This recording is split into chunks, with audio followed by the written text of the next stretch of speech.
Zealand running for daily life. You're going to hear from Chris Lancaster from Foodstuffs.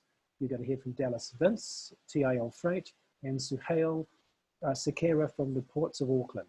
How each of them in their own way, in their own aspects of the supply chain, kept our country going during lockdown. And you're going to hear from these fine gentlemen what they believe are the challenges and issues the New Zealand supply chain is going to face over the next 6 to 12 months. So thank you very much all for attending once again. So I'd like to actually start off the proceedings, and I'll just recap again for those who have just joined us how we're going to run this evening. All of you who are listening to this webinar, it will be recorded. It will be on the CILT website. Any questions that you have during this webinar, please use the Q&A function to write them up and send them in. And that we will endeavor, I will in this case, read them out on your behalf just after each speaker is finished. The order tonight is that we'll have Chris Lancaster from Foodstuffs going first, and then Dallas Vince from TIL Freight, and lastly, Suhail Sekera from the Ports of Auckland. So without further ado, I'd like to call in Chris Lancaster. G'day, Chris. Thank you very much. Chris, just get you to unmute your mic. Done that. Cheers. Good evening. Yeah, good. Now you're down in Christchurch, aren't you? Correct, yeah, in Christchurch. And for the benefit of everyone, myself and Jan, my colleague on the CILT Northern Committee, we're up here in Auckland. And when it's Dallas's turn, he can tell us where he's actually dining in from tonight. And Suhail, of course, I'll spill the beans here. He's also from Auckland. So we're going to go right around the country. So Chris, before I actually hand the floor over to you, if you don't mind, I'll just quickly give the audience a quick rundown on you. And then I'll mute my mic, turn the camera off, bugger off, and the floor is yours. Thank you. So, Chris Lancaster. Chris is Supply Chain Development Manager for Foodstuffs South Island. Now, actually, before I go any further, I've just put the record button on. Here we go. So, to get our webinar underway, I'd just like to introduce the first speaker, who is Chris Lancaster from Foodstuffs South Island. Chris is Foodstuffs South Island Supply Chain Development Manager. He's been with Foodstuffs for over 28 years, holding various positions within logistics and supply chain. He's managed the company's centralized distribution center in Christchurch for 8 years, and in the last 12 years has been in the role of Supply Chain Development Manager. Chris's current role includes supply chain strategy, project development, and process improvement, the key areas that support the distribution and transportation functions of Foodstuffs' various lines of business throughout the South Island. Chris, it's over to you now to tell us all what it's been like in this COVID environment. Thanks very much. Thank you very much, Rob. So what I'll do is I have got a small presentation which I'll run through. So I'll turn my video off and share the presentation, which will come up in a minute. So if you can just confirm we're able to see my presentation.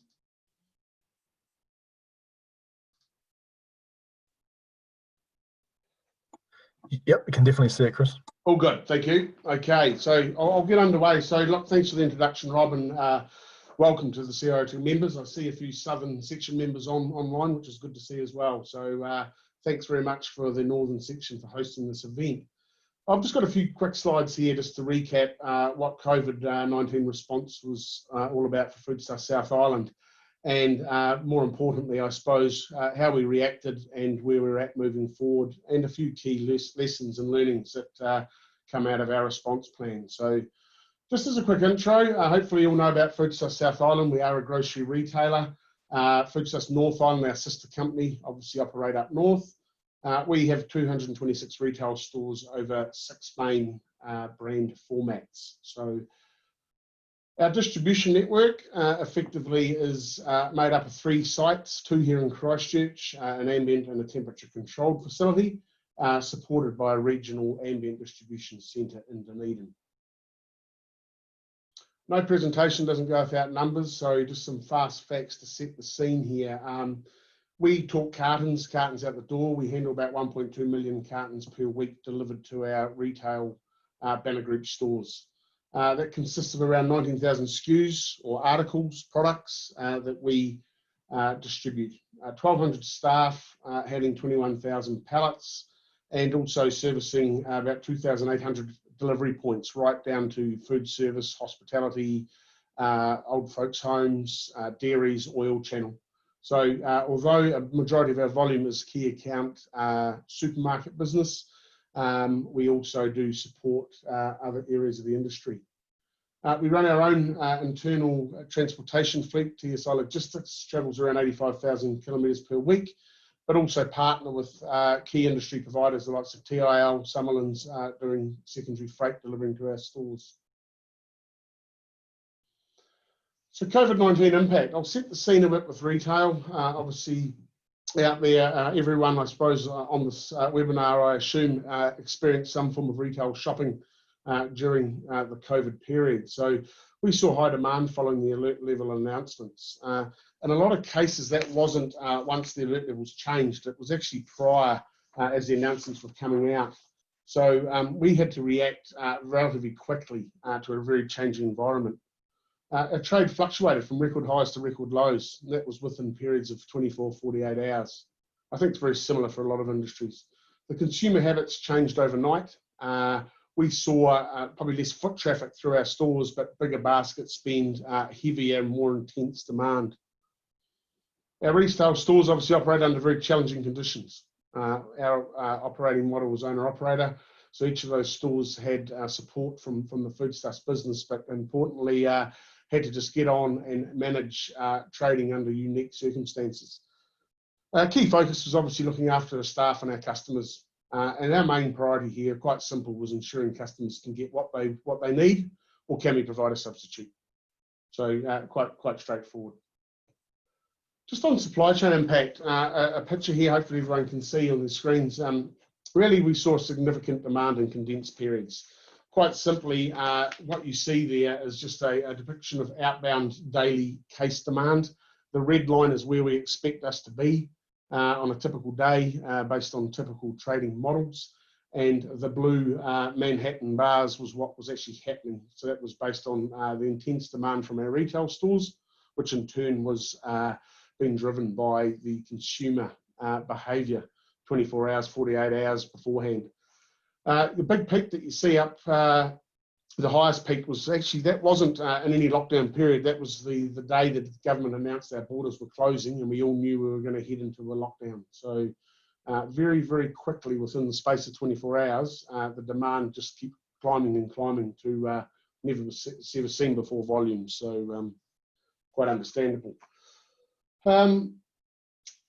Products and categories come under significant pressure. We all saw the media around whether it was toilet paper and other key categories. That was very hard. I mean, I think our CEO enlikened it. He said, "We don't have a supply issue. We have a demand issue." Demand got very intense on certain products, and that was part of our juggling game and how we had to react.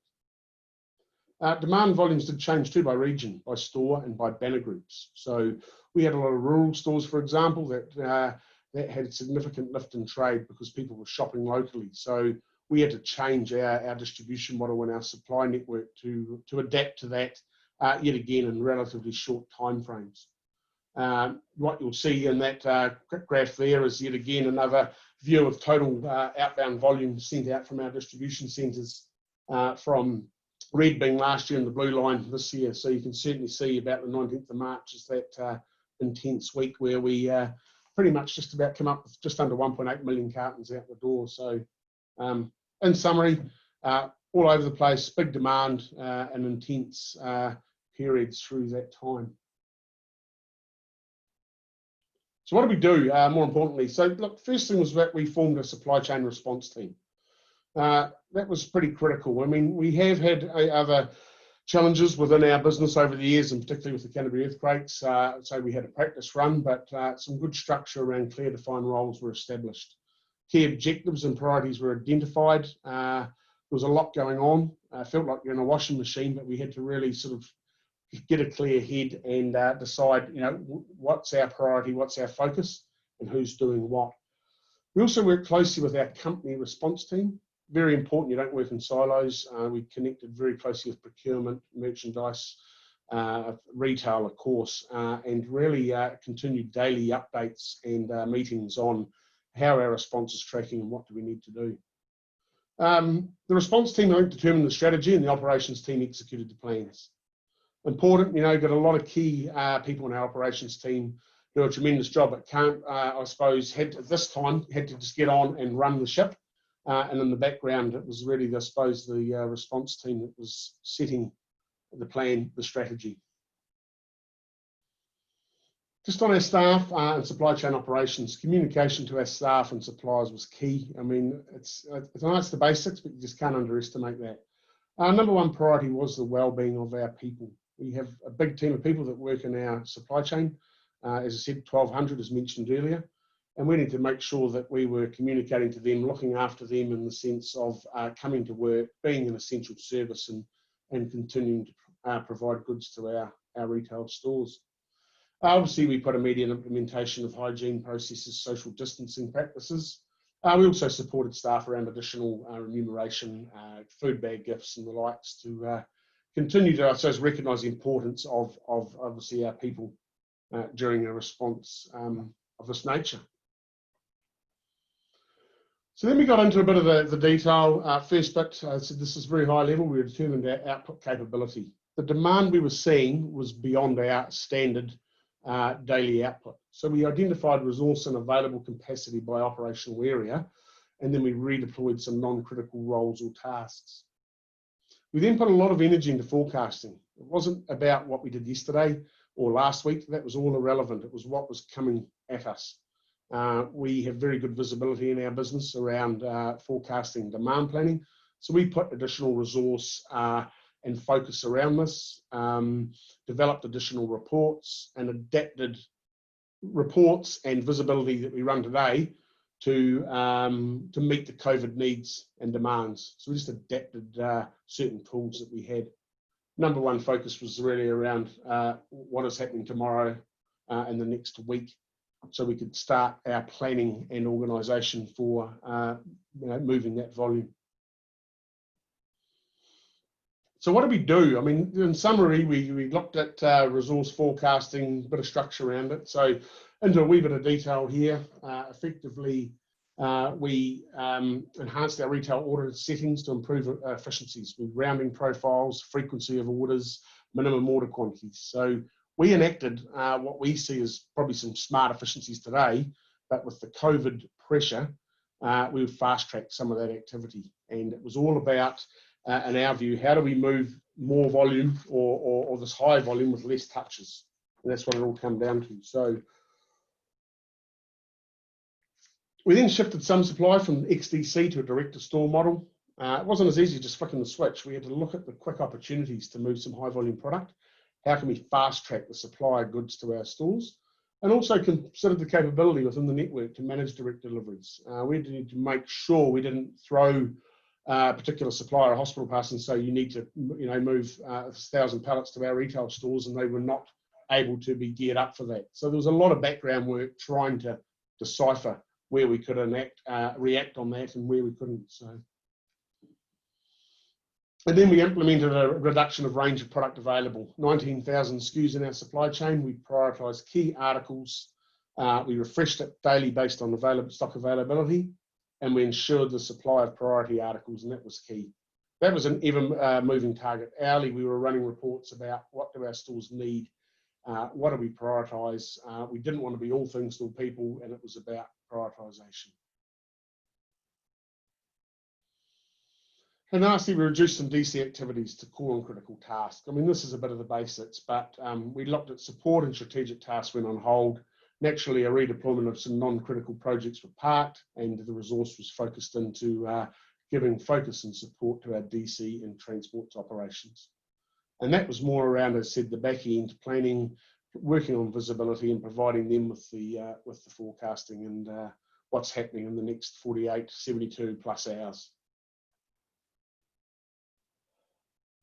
So you'd say that was a pretty quick summary of where we're at. Hopefully it's pretty clear, but just to wrap up some key learnings. As I said, this is certainly, in my opinion, absolutely critical around clear and defined structure to manage the response.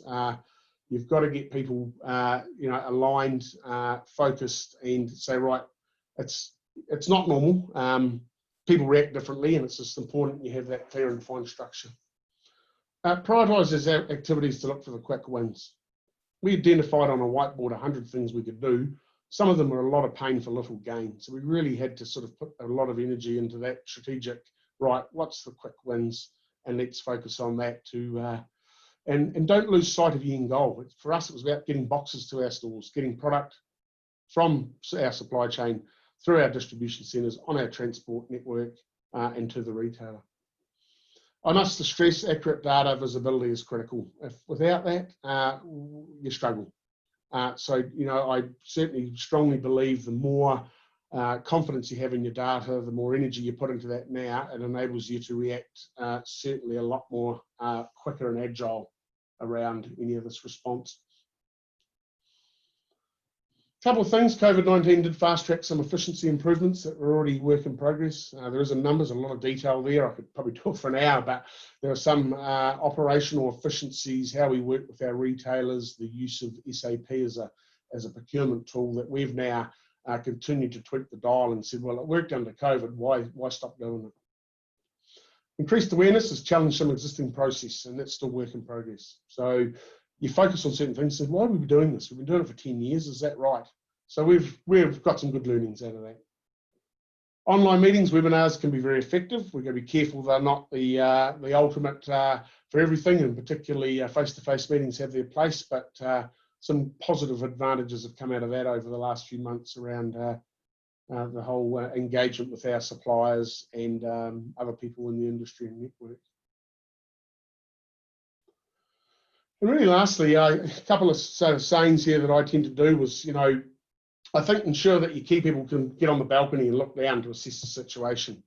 The dangerous thing is you can get people just in that washing machine, lost in the detail, and you can't see the wood for the trees or what's coming next at you. So you need that team of people. It's not all about everyone out picking orders or driving a truck. It's about supporting and coming up with a bit of a network strategy. Keep your team swimming in their lanes. That's a good old saying that people sometimes divert. They get involved in other things they don't need to, and that is around roles responsibility. Focus on the how. How are we going to get there? How are we going to deliver this? And I think a lot of the what will follow. You know, the what is changing order settings or doing this, but how is, who's running it? What do we need? Have we got the right tools, etc.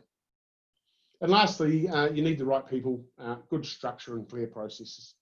I stress that. I know a lot of this is sort of cliche, but certainly, you know, front-footing that with a good executed plan, the right people, the right resource, certainly paid, you know, certainly dividends. And in closing, really for us, I suppose, you know, our goal is we delivered every day to every retail store.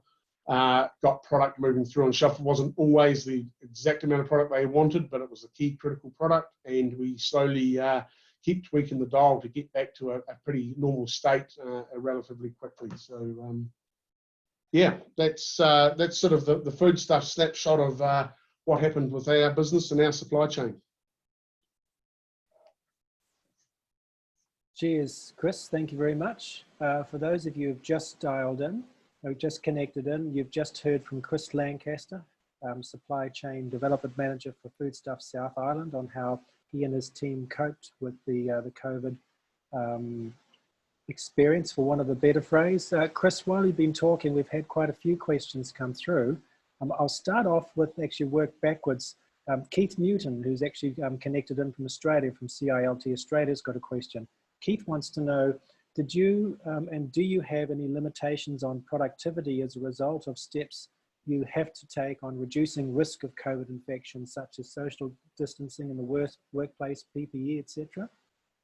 Look, we certainly did during our time, and particularly under the intense lockdown sort of periods and the social distancing. A lot of tasks that we were doing, we were focusing on keeping our staff segregated, and particularly with even simple tasks, clocking in, clocking out, was a longer, more unproductive process. Fortunate probably in our facilities, operating in about 90,000 square metres of warehouse space, that we're able to spread our staff out relatively easily. But there was certainly certain activities that were restrained. We weren't seeing normal productivity levels. I mean, our focus really was throw labour at it, be as efficient as we can, but certainly yeah, we were hamstrung in a number of areas of the operation.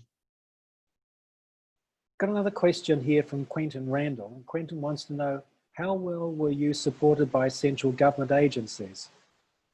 Yeah, look, we have good, through the Food Systems New Zealand body, we have good connection through that. And I think we certainly, what was filtering through to our business, Food Systems South Island, around, I suppose, updates, support. Look, in summary, generally pretty good. I think that sometimes you got mixed messages. Everyone was thinking on their feet, whether that was around, you know, what we can and can't do. And we had some challenges there, both at retail or logistics or supply chain. But in the main, yet again, good structure. We had a good flow of communication coming through, but certainly a few challenges there and a couple of mixed messages that we had to iron out pretty quick. Fair enough. Graham Wilson asks, Chris, how did your suppliers react to the massive short-term fluctuations that you experienced? To be honest, very varied. Some suppliers owned it and they did very, very well. Some were caught, and look, it's a real mixed bag. We deal with many suppliers, you know, 1,500, sort of 500 key suppliers, and there was not one version of what actually happened. A lot of them were caught just through that sheer intense demand. And if it wasn't product shortage, it might have been packaging, it might have been capacity in their supply chain, the ability to produce at the same rate. So look, we're still seeing the effects now and the recovery effects of service levels in the background, but we're seeing a good return as we sit here this week. It's certainly all trending in the right direction. The questions from Path Meta of CILT Northern, Chris. And Path wants to know, how did your procurement teams adjust to stockouts? For example, introducing new brands when the regular ones were not available. Were there any additional quality checks that you had to go during urgent purchases? We're probably fortunate. I mean, if I put my wholesale supply chain hat on, we probably stocked too many products, and we're probably fortunate each category has sufficient XDC or direct-to-store listed range that we didn't really. We turned on a few new products and some of face masks and hand sanitizer, which were just fast-tracked setting up through our new products process. But a majority of the alternatives or substitute was ramping up or turning off product that was out of stock and ramping up existing articles that we had sufficient stock of. Communicating that to our retail banner groups to say, this is the product you need to put your demand on and you'll get product. So it was a real, yet again, data was key here. Visibility data. Otherwise, Yep, sorry, Chris, there's a question from Mick Pays in Australia. And with the increased demand, did you have issues finding sufficient transport resources? No, look, I think to be fair, we had very good support from the likes of from Dallas and TIL, so thank you for that, and under an internal fleet. We also had, there was obviously non-general freight that stopped moving, and in fact, at some stage there, we had 50 plus interested people or transport companies willing to help out and step in should we need that additional capacity. And we did tap into that as required, but in summary, general freight stopped and that opened up quite a bit of capacity in the FMCG or grocery network. So we never got caught. We were certainly under pressure at times, and there were some huge nights moving big volumes, but tapped into pretty much the non-essential freight capacity. Also, Tom Street asks, Chris, and I've got 3 questions from Tom, which I'll squeeze into one, if possible. Presumably, the exceptional demand in terms of volume and spread across the brands shattered many of your traditional routes that have been optimized over time and experience. How did you manage to keep levels of load and route optimization under high? How did you manage to keep them high under rather unpredictable circumstances? And did you manage to meet the demand with existing resources, or did you have to engage with other contractors? Yeah, a bit of a mixture. We did tap into some other contractors. Yet again, forecasting visibility is key. You know, what are we doing in the next 12, 24 hours? And let's start talking to providers now. If we could pick the stock, that's our first hurdle was to pick the stock and get it on the dock. Next step is to put it on the truck and deliver it to store. So in summary, I think visibility was key. Being agile, thinking on your feet. I think you tend to collaborate more within the industry, talk amongst the experts that are out there, and if it was the opportunity to grab a backload, you might have done it on a manual basis and not got caught up around putting it through your TMS system or those sorts of things. So there was a real, I think visibility was key, forward planning, and then having the structure to say, who's making the call, let's get on and execute in the next 6 to 12 hours.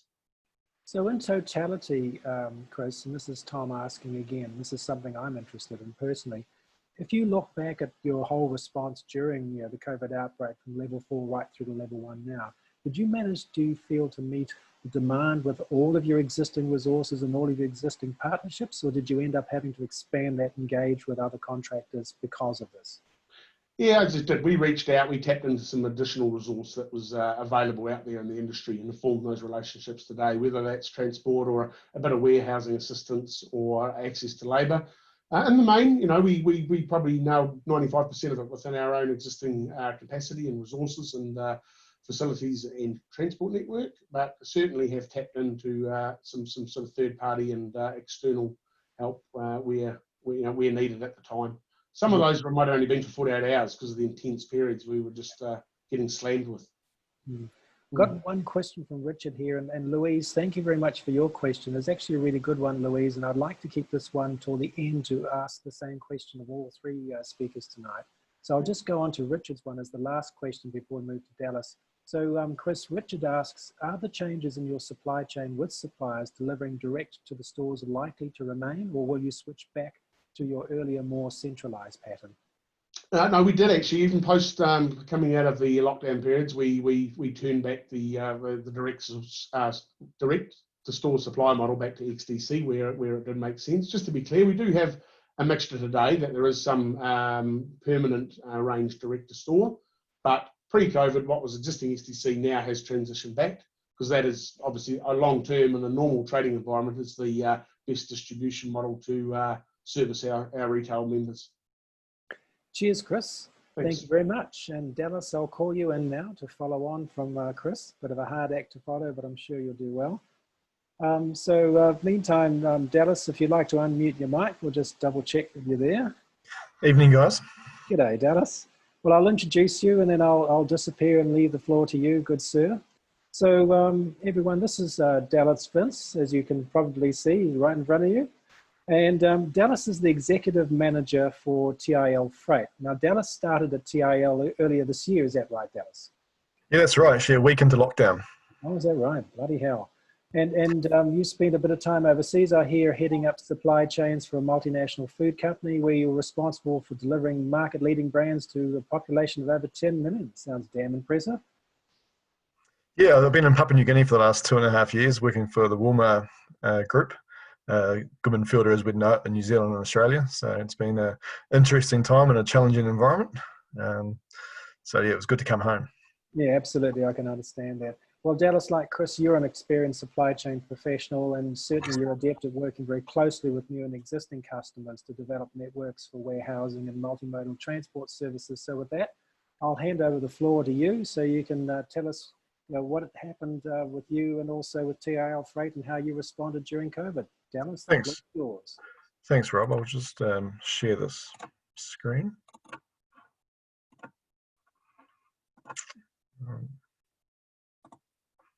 Everyone can see that?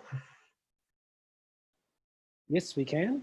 Good as gold. So, evening everyone. So yes, Dallas Vince from TIL Freight. As I mentioned, I started with the business on April the 6th. So I think we're about a week into COVID then.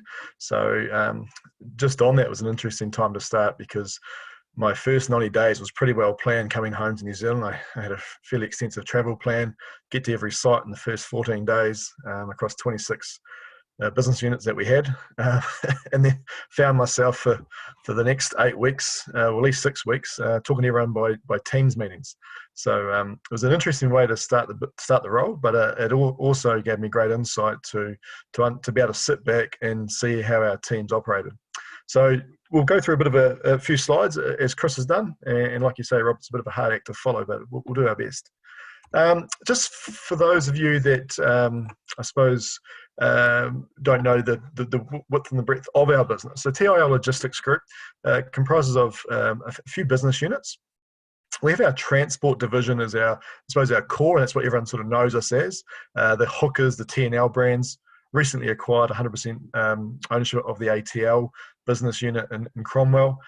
We have our Pacific Liquid Fuel Group, where we card all the Z and Farmlands fuel, rock gas as well, and then Macaulay's NZL as our what we call our sort of our specialised transport, focusing on dedicated customers and full truckload movements. Move Logistics was recently acquisition maybe 3 years ago, then through to the special transport and lifting group, Transcar Machinery Movers, Multi-Trans, and then our international division. So that's looking after our freight forwarders. We do some shipping agency, customs brokerage, and the like. So as a total group, I mean, COVID really brought this group together. So probably for the last 3 or 4 years, the group's worked quite independently, transport being transport and logistics being sort of to itself with warehousing. Through COVID, we came together quite quickly because a lot of our international customers required logistics. A lot of our logistics customers required last mile delivery and assistance with that. What I'll focus on first is there's 3 aspects to what I wanted to talk about this evening. First, there's our health and safety response. It was absolutely core to protect our people out and about, and also our customers, and understand what the changes meant for our people, in the trucking environment. The fluctuating freight volumes, as Chris talked about, and I suppose the supply chain flexibility and how we had to react with urgency. So, if we talk about our safety focus, we kind of looked at 3 areas: the assurance and the compliance piece. Once we're out and about, making sure that we weren't going to let our customers down, making sure our staff, their health and well-being was paramount, and then new ways of working and the technology we adapted pretty quickly. So I won't be death by PowerPoint here, just a few bullet points. Our coordination from our health and safety team nationally was second to none, I believe. I've worked in many organisations where we've always said safety is key. I really believe through TIL, my first impressions were twice daily conference calls on safety, our information flow coming through. It wasn't just screen dumps from what was coming out on the alerts every day. It was practical, real information that we could take out to the floor, relay to our drivers, understand from our customers their needs. Our safety team just absolutely owned this and really made sure it was a critical decision made early on that we really wanted to make sure that our customers remembered us for our ability to lead in this space. And I think we did a fantastic job as a wider group around understanding the implications involved in being able to go onto certain sites, having vehicles that were being swapped. Taupo at 2 o'clock in the morning, one driver hopping out, another driver hopping in. What's the process there around wipe downs and clean outs and handovers and tracking and tracing? So it was really key to our success and being able to keep running like we did and offer the services to our customers. Then we talked about home deliveries in certain areas and what was that going to look like as well. The second part to it was the health and the well-being of our people. We talked about PPE and sanitation, making sure we had the supplies to get out to our branches. We're talking like conference calls on Sunday nights at 9 o'clock, talking about the next level change that's coming in. Are our teams ready with the right guidelines in place? Are we having as many people as we can work from home? What systems do we need to be up and running? So it was a seamless approach to it. And like I say, it was the leadership of our business. And it was our back office teams as well around managing payroll. It wasn't actually an area we picked up on until only probably the last couple of weeks, where we realised I think we had 2 pay errors through the whole time. So when you're managing a payroll of over 1,000 staff, and with so many different people working, reduced hours, different schedules and days, to go through that process and have two pay errors, I think it was outstanding in the back office, because that was so important to us that our people were safe at work, but also that they were getting paid and they were getting regular updates from our business as to what was changing for them. The new ways of working, definitely how we engage our customers and how we interact on site, how we swap our vehicles, how we wipe down, how we operate on sites, sign on glass, manual PODs. So driver, was now taking a name from a customer and from a distance, and then how do we track that, and how do we ensure that that was enough for our customers' requirement as well. But our customers were practical; they understood the need for what we had to do, and we sort of just made it happen. And the use of technology to interact with both our customers and staff, that was, I suppose, that forced our hand. We probably, what I noticed joining the business early on was there was some areas that probably hadn't adapted or adopted, or maybe is the right word, some of the technology we had. And look, COVID definitely forced our hand in some areas to make use of that technology a lot quicker than what I suppose we had been doing. If I look at, we move on to then the fluctuating freight volumes. And again, one of the early call outs in the first couple of weeks with the team was we have to be customer focused. So what does that mean? So as Chris spoke earlier about just reacting, look, we had some commercial decisions to make early on that we were going to be running at a high risk of empty kilometres, but we had to back ourselves, we had to back our partnerships with our customers, the likes of Foodstuffs in the South Island, where we knew we could always wrap that stuff up another day, but let's just get the stuff out and delivered. Lessons have been about being nimble, cope with change, backed up by a good working culture. So that get it done, customer first approach really put us in good stead.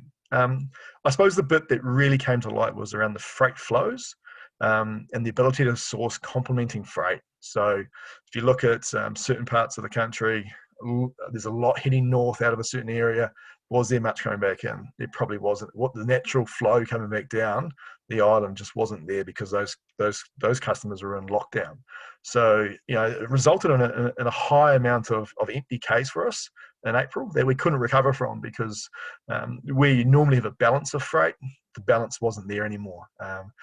Look, could we have walked away from it? Probably could have, but again, it wasn't our customer focus. It wasn't the reason we've been around for 100 years. We haven't sort of taken that approach, and we had to think smarter. We had to look at getting loads back with certain customers that could be operating, but again, it was a customer first approach. You see some numbers there around our percentage of freight changes, and we're comfortable now. We're back at operating at a level we would expect to for being the middle of July. I suppose the numbers there also, at the bottom there speak to our current sort of loadings, and we're comfortable that we're back at a number. And been out in the trade the last couple of days in the North Island, talking to customers. Customers aren't seeing the dip, across the different sectors we work in, and that's the beauty of, I suppose, ensuring that we are working across a number of sectors, that we're not limited to just foodstuffs, because the foodstuffs need a complementing freight coming home.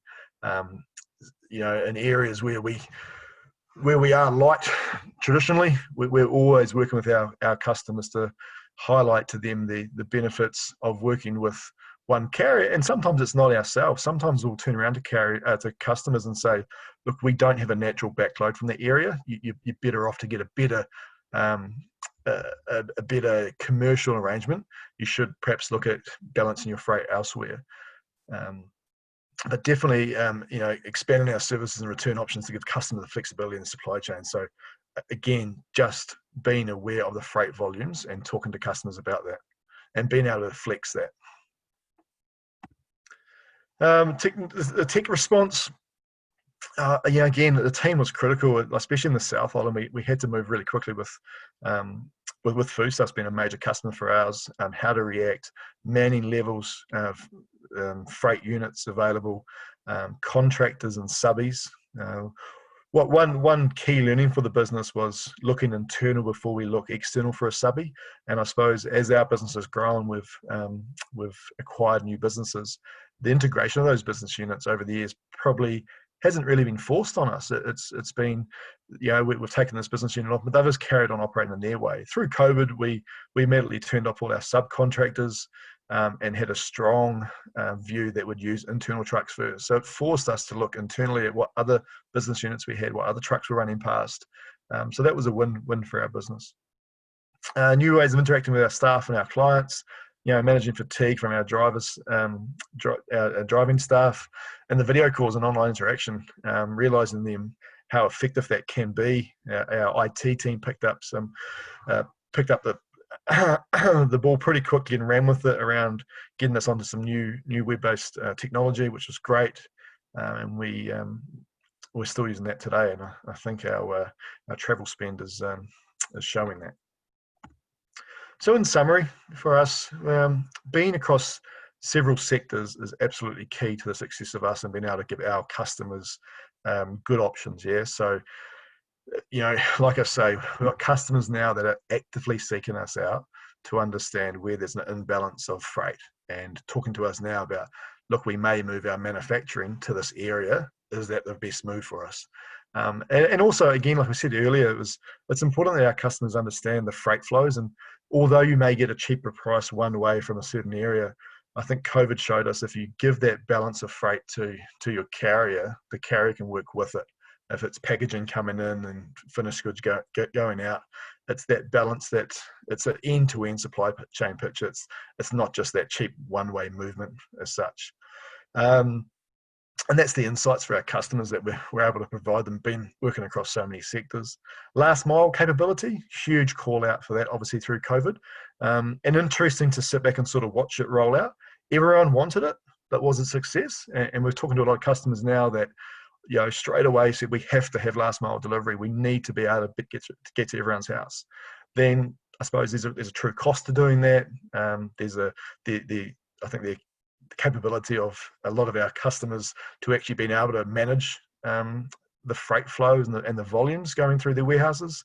And I suppose that's where having our warehouse business as well has helped us, because we now can work with customers on that solution directly. But definitely we've had some customers say they turned on the ability to supply direct to home, and then after 2 days they had to shut it down because the volume of orders they got in was just so high they couldn't handle it. So being prepared to ramp up and manage that flow was definitely a learning for us and how we can work with our customers going forward. And Chris mentioned this part as well, just around the people. People are experts at crisis management. Unfortunately, we've had a few national disasters where the teams have to react quickly.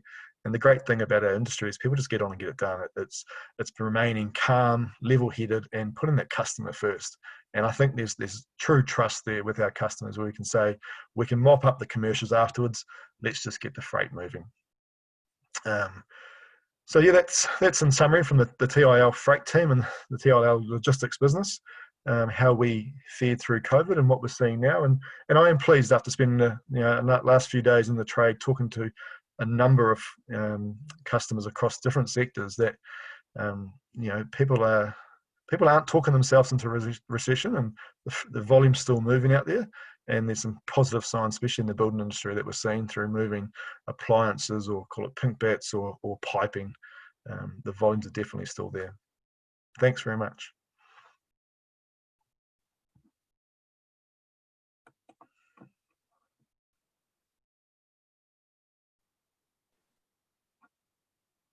Cheers, Dallas. Thank you very much for that. Sorry, I was just pushing buttons here to make sure you were all right. That was really good. Look, there's a couple of questions that come through.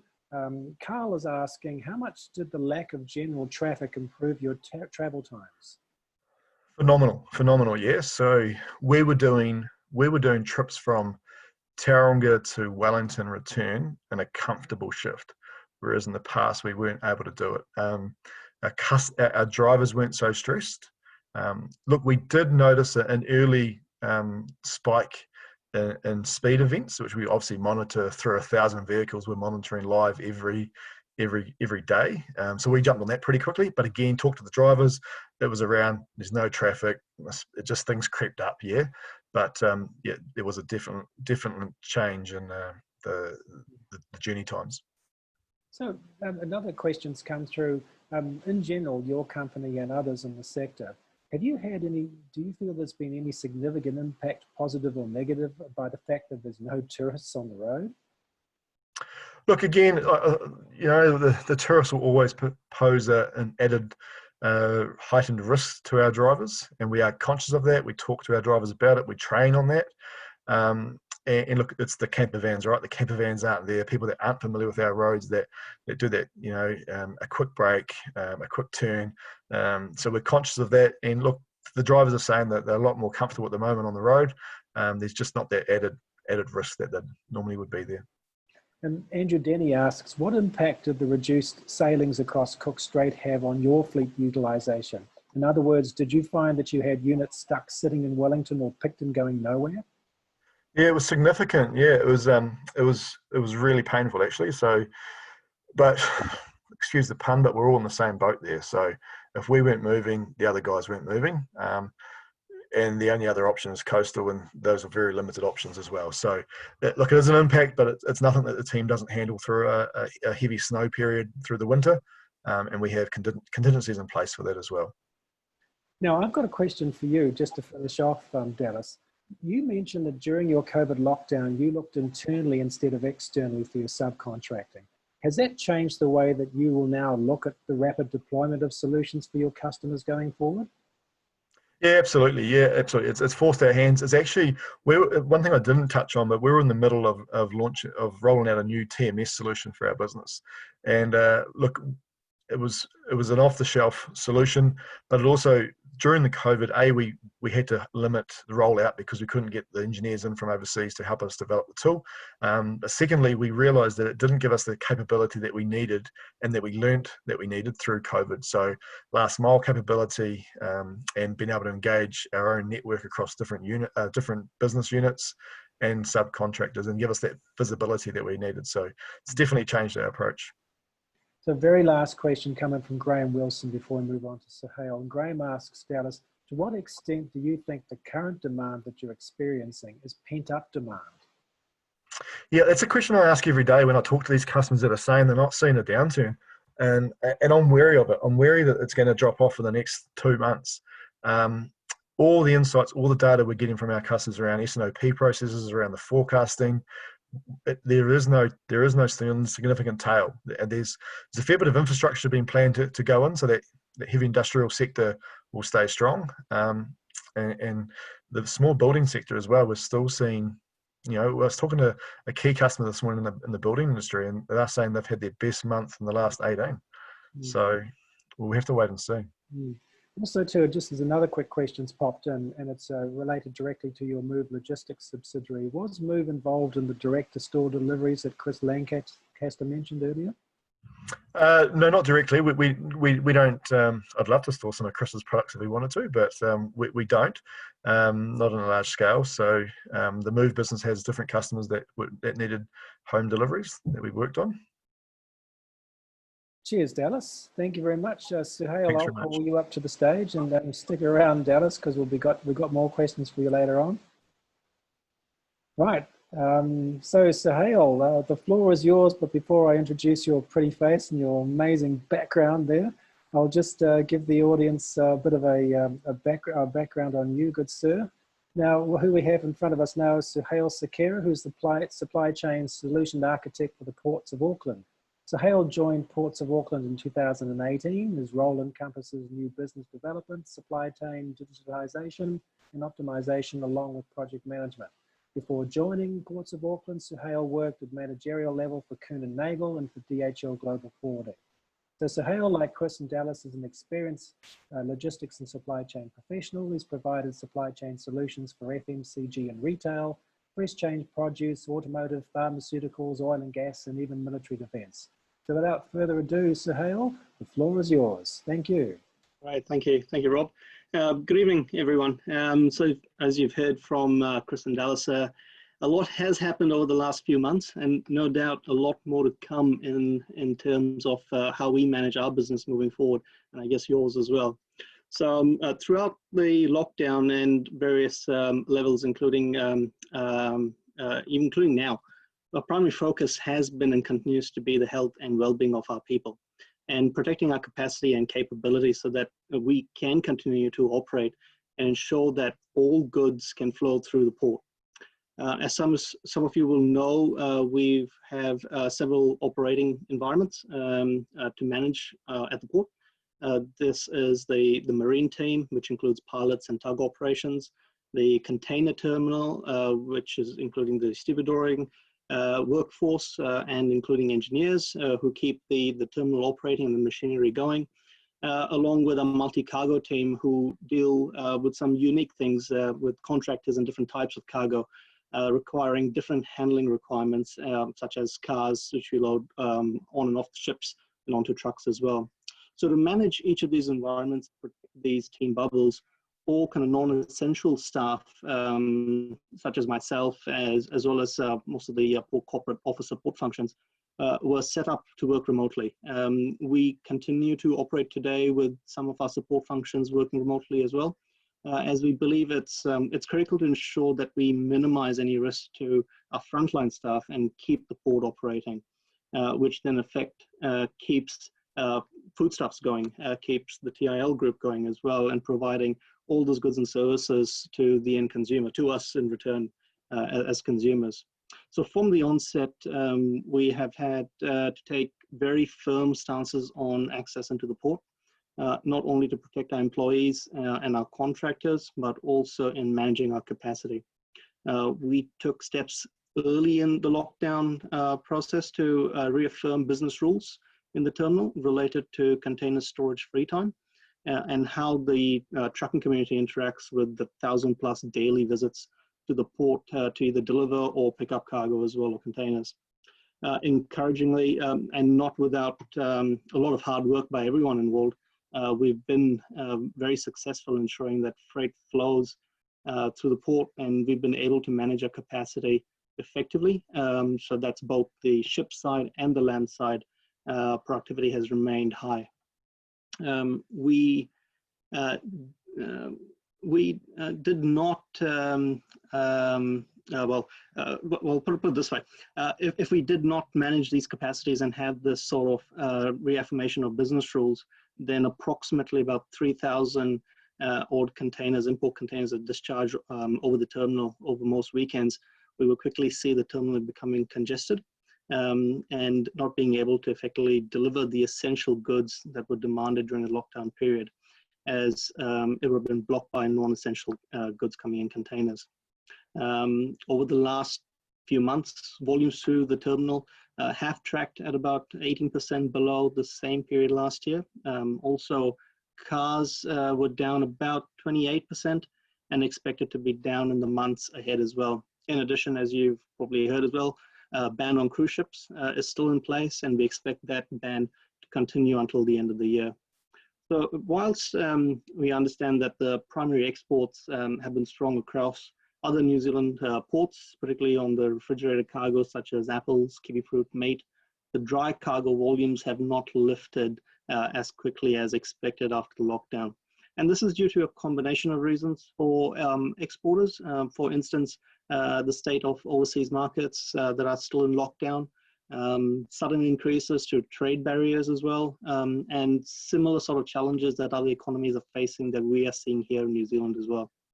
So the concern that most of the shipping lines faces, if import demand continues to soften and reduce, then it could affect the flows of containers to meet the export demand moving forward, which is why we have also seen shipping lines holding back the evacuation of empty containers. So, from a visibility perspective, we have little visibility of what is coming our way by way of volume, as typically we get an indication from the shipping lines about 7 to 10 days before the vessel arrives as to what the exchange of containers are going to be across that vessel. So that's both the import, the export, and the empty evacs as well. So there is a lot of uncertainty of demand in the market, as Dallas has also portrayed, and Chris has also.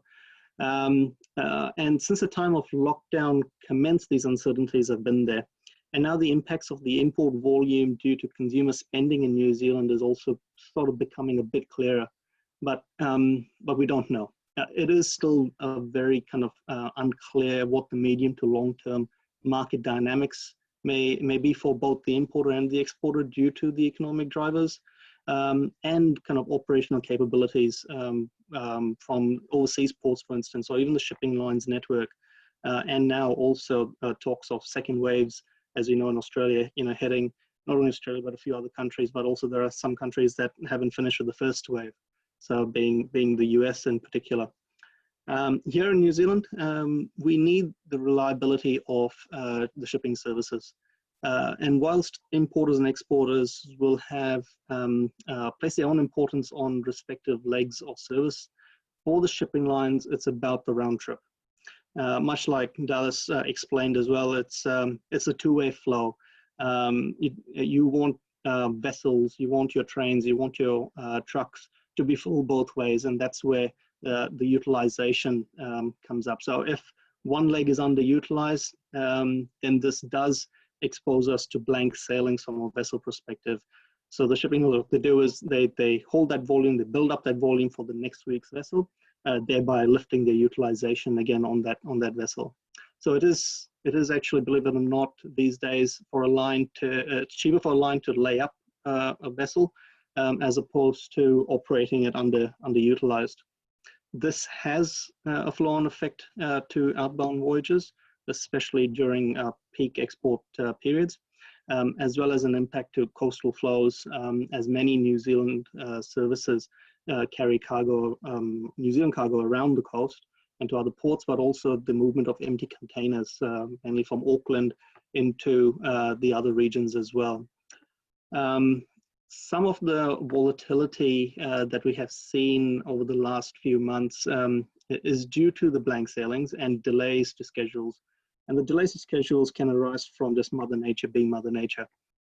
The break bulk and the roll-on, roll-off services have significantly reduced their offering by about half, you could say.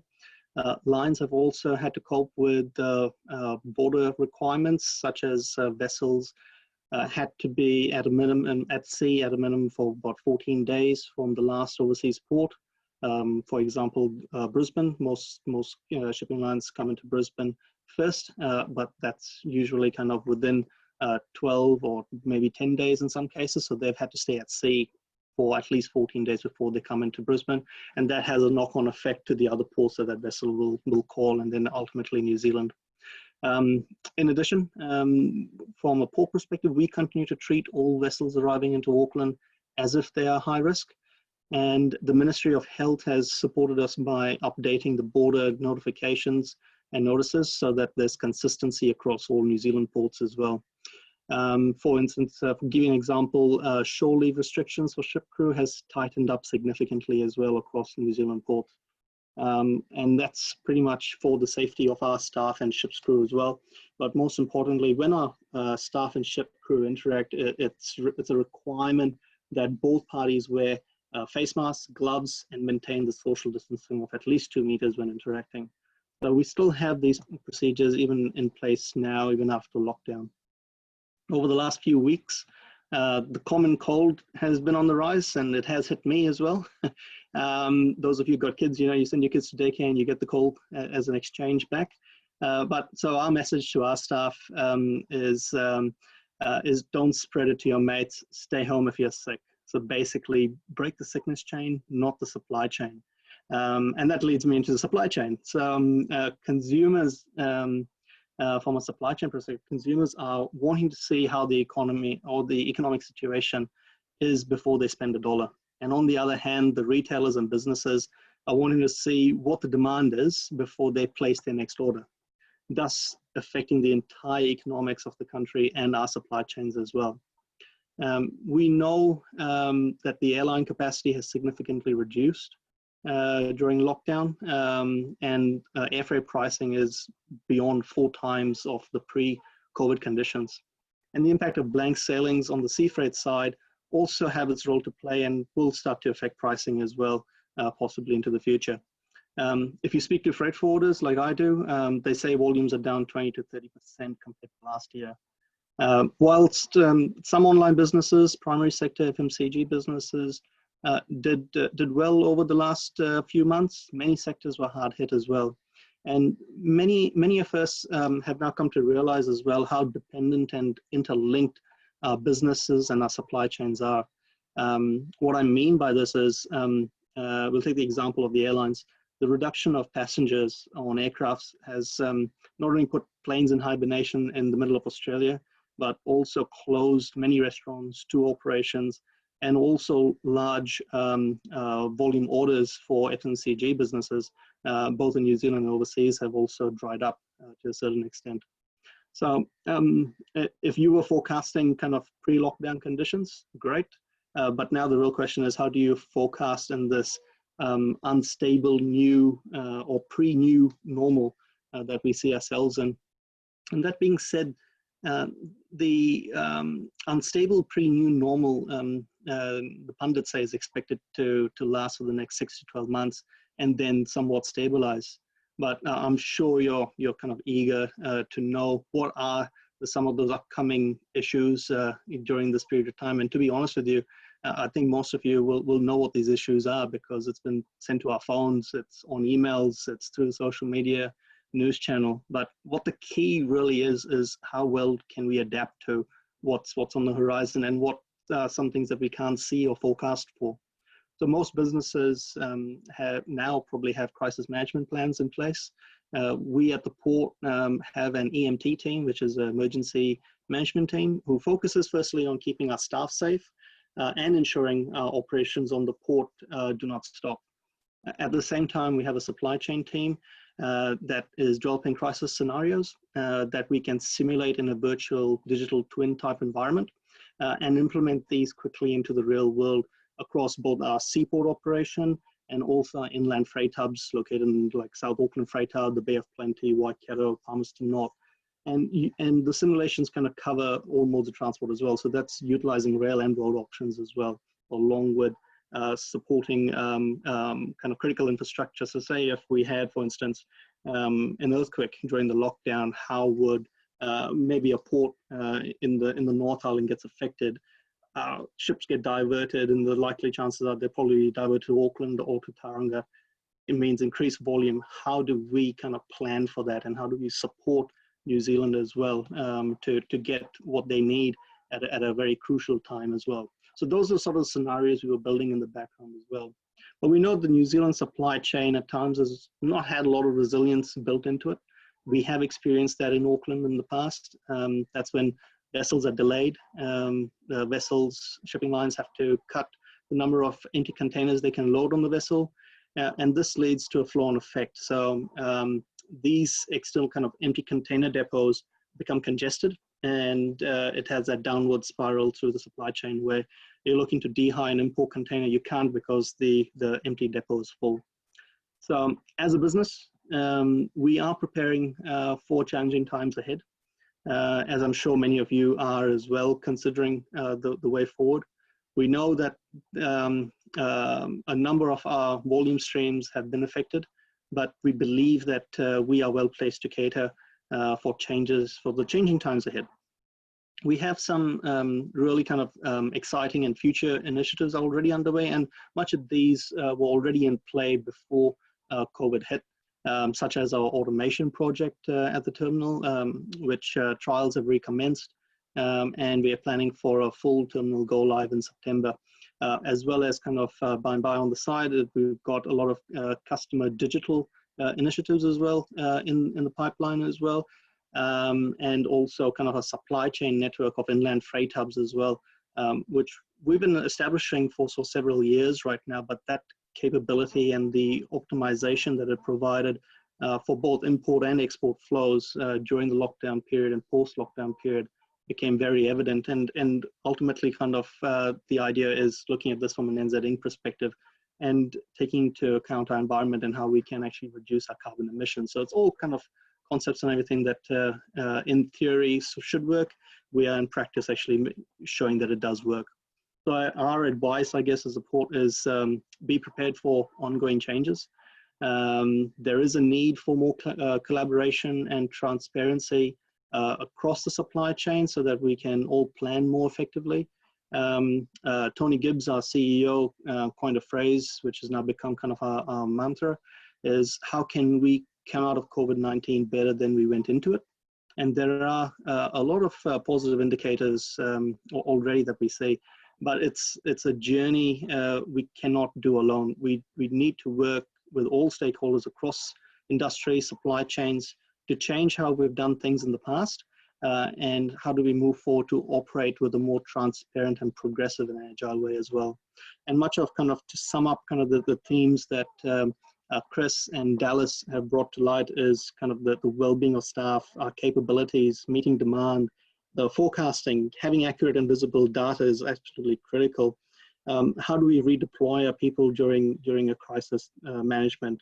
Prioritizing key resources or kind of products or services, whatever they might be, having to be able to flex as needed.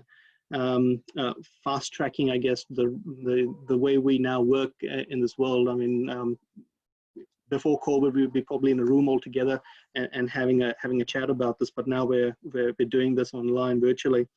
Some of the other things is also the improvements that we've seen that coming out of COVID as well. We need to keep all those up and keep improving and seeking those efficiencies. And definitely, I think I close with Chris's comment is focusing on the how. It's really important that how are we going to do this? How do we do this? And definitely the what will follow. So thanks, Chris, for that. I stole that from you a little bit, but I think that sums up kind of across all our three experiences so far, and what we have going forward as well to I guess look forward to, but also challenge ourselves to make it better. So with that, I'll hand back to Rob. Suhail, thank you very much. And can I just call Dallas and Chris back on video? Now, just while we're doing that, a couple of questions just come through for you, Suhail. Just a question, during lockdown, did you experience any major issues with the export of New Zealand's seasonal goods at all, you know, fresh fruits such as apples and other commodities? No, they actually flowed pretty well. There was a bit of a challenge regarding kind of the empty container stock in the country, and that's one thing that the shipping lines did pretty well, was actually hold back because they were not quite sure how many containers were actually coming on the import side that would balance that out. So they held back a fair number of empty containers and shipped those around the coast to meet those export demand. The primary sector did manage. They're essential provider, central business, and they continued operating. Of course, they had their own challenges with social distancing at the time as well. So I've spoken to a number of kiwi fruit growers as well and farmers as well. They had to maintain a fairly, the 2-meter rule applied to everybody. So everybody had to work. Manufacturers as well had similar constraints as well. Normally they would have, say, 10 people on the line. They may have to drop down to 4 people working on the line because of the distancing rules. So everybody had their challenges, but the primary sector managed to cope fairly well and keep exporting, which was important for New Zealand. And also, with the significant drop-off of air freight volume, as you described, did you actually see any of that moving across to sea freight at all, actively? Well, whilst the air freight volumes declined, the sea freight volumes also declined because you didn't have the kind of non-agricultural sector exporting anything. They were in complete lockdown. So a lot of the manufacturing lines completely shut. So if at all there was any product that was essential that needed to go out by air, there was a little bit of air kind of capacity being exported, but not as much as expected. Some of the LCL, yes, probably did transpire into from air freight, did come across into sea freight, but we wouldn't have had the visibility to know kind of that was air freight volume and now it's going sea freight.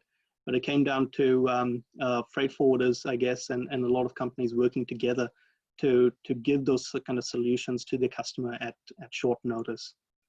And also to just carrying on from that, regarding MPI audits and processes, and was that affected at all by any of the lockdown restrictions from your perspective? I'm pretty sure, well, MPI at the best of times, I guess, is constrained as well. They can't get around to see everybody. During lockdown, they were also restricted with social distancing rules. They had to make sure that their officers were kept safe as well during that time. So not take unnecessarily any audits, I guess, at the time that could be postponed to a later date. There was a lot of flexibility that came out from MPI, I guess, to quite a few of the primary sector industry, be it that, of course, kind of there was a need to get food to people, and whether those people are in New Zealand or overseas, it's we as a country are a big primary exporter, and we support quite a bit of the world population as well with the products that we serve. So MPI, I'm thinking, I can't speak for them, but they definitely would have a bit more leniency as well when it came to auditing, I would have expected. And last quick question before I open up the general ones to all three of you.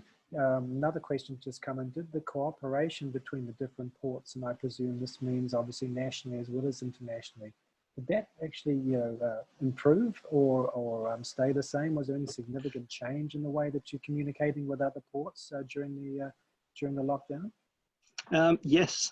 All the port CEO met virtually, and they had communication lines directly with government agencies as well. So through MFAT, through MBIE, through NZTE.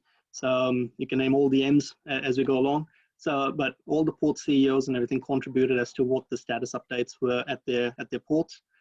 We also kind of put out into the public arena with freight forwarders and all our customers, trucking companies as well, and cargo owners, an advisory notice as to what was happening on a day-to-day at Ports of Auckland.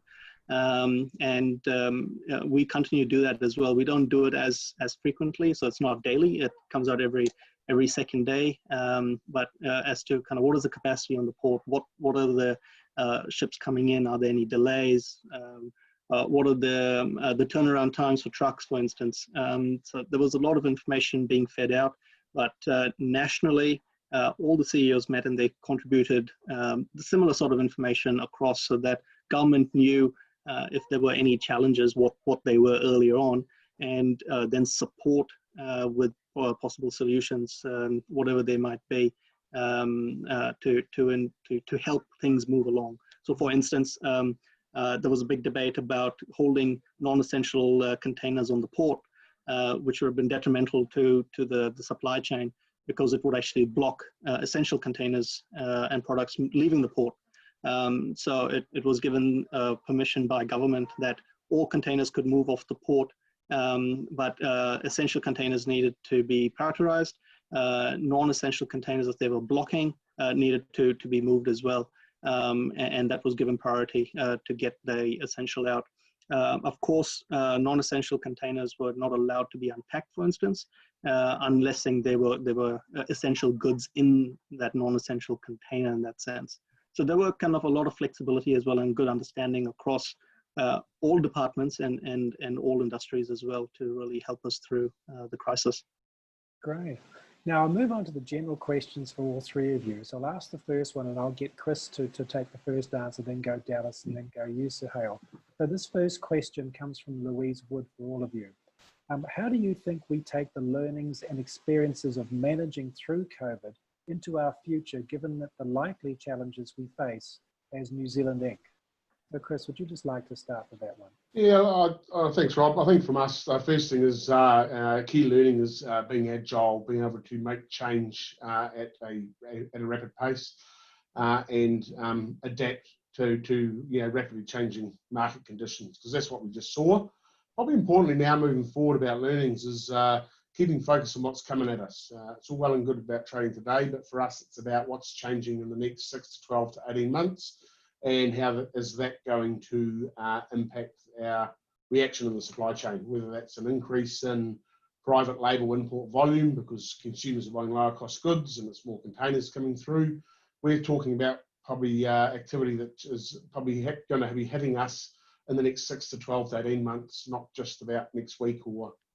So it's being aware. We've got through sort of phase one. There's a lot more change, I think, challenges to come, and we need to be ready.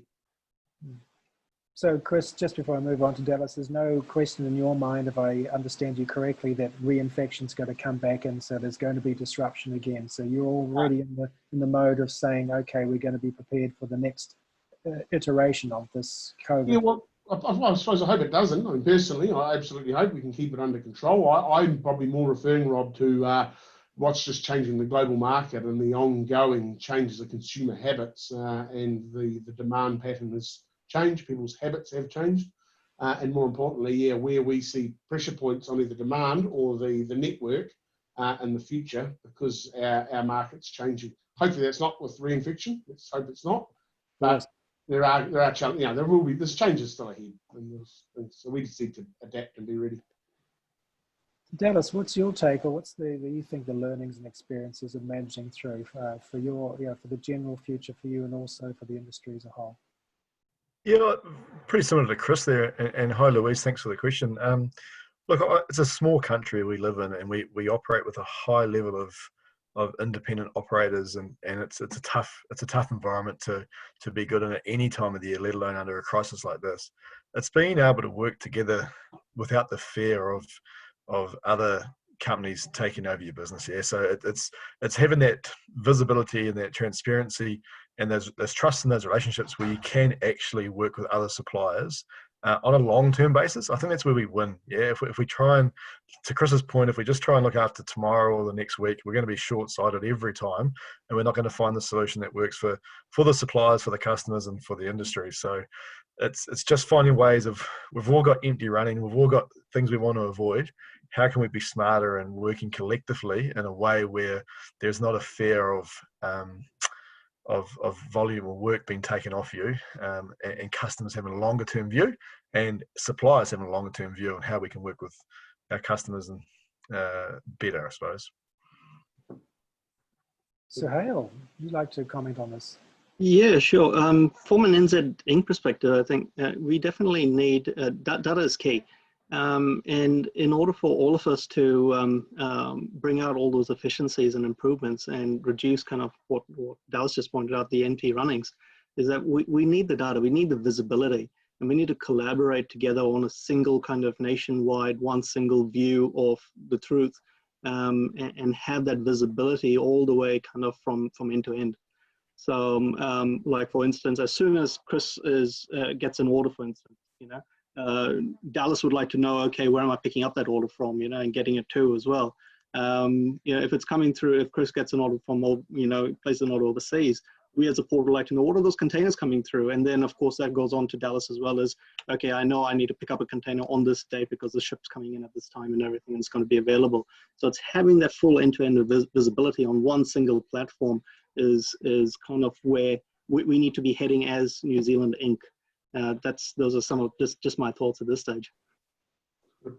Cheers, Sahel. I've got another question for all of you from Quentin Randall, and I think we'll go in the same order with Chris first. With the need to accelerate some technology solutions, especially collaboration tools, what measures have you had to take to improve protection against cyber and digital threats, both to the employee and the business?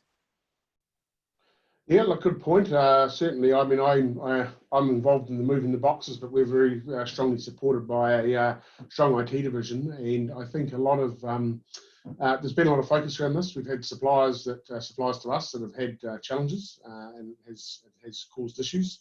Look, our focus really has been just a fresh review on how we interact with other businesses. A lot of our B2B. The use of the technology, and we've been probably taking a cautious approach in our business to make sure that we've got all the holes plugged, all the security, probably overcautious at times, with talk from an end user, but certainly just a strong focus of not committing to any sort of technology or B2B without it going through all the hoops and the fine tuning around security risk. Dallas. Yeah, similar to Chris, like I say, we're in the middle of launching a new TMS solution, and we paused to make sure we had all those bits crossed off because, like Chris, we had a couple of customers that were hit pretty hard through cyber attacks recently, and a competitor that's been hit a few times now. So we want to make sure that we've got everything right. We want to win customers through the use of technology and sharing data. We really don't want to lose them because we've had an accident with their data. So it's just being very careful and cautious and not rushing any solutions we've got, and just making sure what we do have is protected. Is that, Dallas, making you more conscious, particularly in this COVID environment, that you have to do this more extra? Is there anything in the way that you've coming through what you've had to experience level 4 through to level 1 that's made you more conscious of this? Yeah, we've had a pretty big customer of ours that's been hit pretty hard, and one of the learnings that they shared with us was there was so much interaction between our business and theirs on sharing pretty low level information, and they've had to pause and look at their business and say, why was our company, being a supplier to them, sharing so much information back to their people and their business? And when we stopped and we looked at it, we're actually their their internal staff couldn't access the information that they're asking us from. So it's almost, we had more information to give the customers' staff than what they did. So we've had to look, how we share information, not via email, is there apps or other ways of sharing that data more effectively. And definitely because we share so much data through EDIs with, we're taking over 79,000 consignments a month.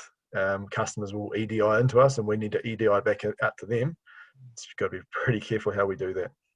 So just to finish off, Dallas, are you saying that you may not have necessarily noticed this before pre-COVID because of everything else you were doing, and then suddenly this became something that of either of importance or the fact that just happened to be more visibility during COVID? Oh, look, what the feedback we've had, and we were pretty careful of it through COVID, is the amount of people working from home.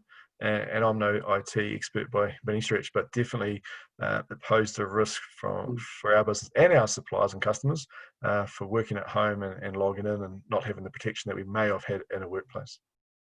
Cheers, Dallas. Suhail, would you like to comment on this? Yeah, well, firstly, cyber and digital threats are real. So, and echoes the same as well, what Dallas and Chris said. From a port perspective, we've had to have very strong kind of cybersecurity. And kind of one of those reasons kind of is the automation project as well. We're going to have these very large robots operating on the terminal itself, and getting instructions from a centralized system. And we, of course, don't want the robot or the automated straddle heading up the middle of Queen Street, taken over by a cyber attack. So cybersecurity, we got a very strong cybersecurity team and IT infrastructure team as well that sit behind the scenes, but ever watchful of attacks that do present themselves. And they look to kind of make sure that there is no holes in our network or in any information that we share or receive. So another general question to all three speakers: are any of the policies or process changes that were implemented for and during lockdown, are they carrying over into any of your future operations, especially around health and safety? Chris? Yeah, like in short, yes. There's certain processes that we've continued on with. I mean, I think the overall health and safety / hygiene's been a positive thing. And I mean, we run large workforces. We've got a site out at Hornby that has over 1,000 staff over a 7-day period come across it. So we're always keen to try and minimise any spread of infection, whether that's a common winter flu. So there's a lot of standards we've done with around sanitisation and general cleaning practices, as well as I think just some good learnings throughout our operations and some fine tuning of things that have added a positive effect. So definitely. Dallas? Yeah, nothing further to add than what Chris has said. That's exactly right. Cheers. Suhail? Yes, health and safety is a big thing on the port, and the hygiene, as Chris stated as well, is key as well during especially these times. We all need to be fit and healthy. And of course, one way of doing that is by definitely washing your hands and making sure kind of our interaction with more kind of with ship's crew is kept at those safe distances, which are recommended by Ministry of Health as well. So we do have a very, very important role to play on the port, because we are pretty much kind of international waters on one side and New Zealand on the other, and to keep our staff safe, we need to maintain that very clear and strict kind of operational requirement for health and safety. Well, thank you very much, gentlemen. If there are no further questions, and I'm not seeing any coming through at the moment, I'd like to thank you all on behalf of CILT New Zealand and CILT Northern for your time tonight. It's been really, really interesting. And it was great to have you on, Chris and Dallas and Suhail. I think it was really interesting having perspective from all three parts of the supply chain. Thank you very much for your time. This is being recorded, obviously, and we'll get it up on the website as soon as possible, and look forward to maybe reconvening, because I think this is not the end of the story to do with supply chain challenges, rather than the beginning. So hopefully you find, gentlemen, we can get you back on, here on this channel at some stage. Thank you very much. And to all the attendees, thank you very much for your time tonight. Great to see you all dial in. and looking forward to seeing you all again next time. And to the speakers, and on behalf of the speakers, to all of you, good night and see you next time. Thank you. Thank you, Rob. Thanks, Rob. Thank you. Thank you, Rob. Thank you all. Cheers. Good night. Cheers. Bye. Good night. Cheers, Sahil. Thank you very much.